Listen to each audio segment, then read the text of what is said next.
I'm very disappointed in Elon. I've helped Elon a lot. This is what victory feels like. Yeah!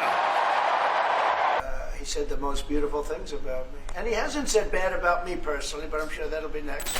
But I'm very disappointed because Elon knew the inner workings of this bill better than almost anybody sitting here, better than you people. He knew everything about it. He had no problem with it. All of a sudden he had a problem. And he only developed the problem when he found out that we're going to have to cut the EV mandate, because that's billions and billions of dollars.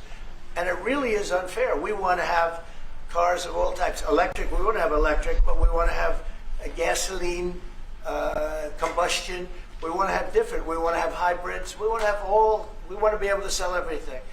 And when that was cut, and Congress wanted to cut it, it became a little bit different. And I can understand that. But he knew every aspect of this bill. He knew it better than almost anybody. And he never had a problem until right after he left. And if you saw the statements he made about me, which I'm sure you can get very easily, it's very fresh on tape, he said the most beautiful things about me. And he hasn't said bad about me personally, but I'm sure that'll be next. But I'm very disappointed in Elon. I've helped Elon a lot. The worst inflation probably in the history of our country. They say 48 years, but let's say I think it's worse than that.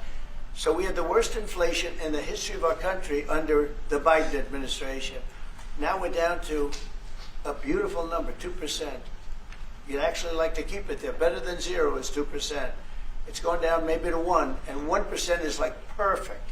That's perfect. You don't want to have zero for certain reasons that nobody is very interested to listen to. But we have almost perfect inflation. Grocery prices are down. Everything. Remember eggs? Eggs. We weren't going to buy another egg for the next 20 years. They were so expensive, right? Remember? You guys all hit me about eggs. Eggs have come down 400%. Everybody has eggs now. They're having eggs for breakfast again.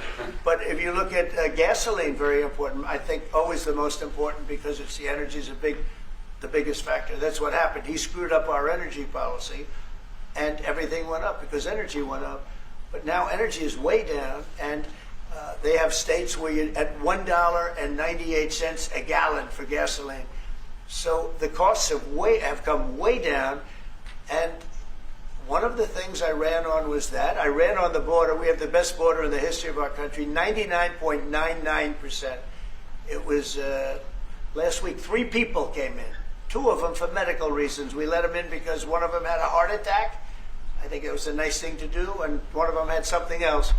So we've never I had very good numbers for 4 years, but we really topped it. And I want to thank Christie and Tom Holman. They've done a fantastic job.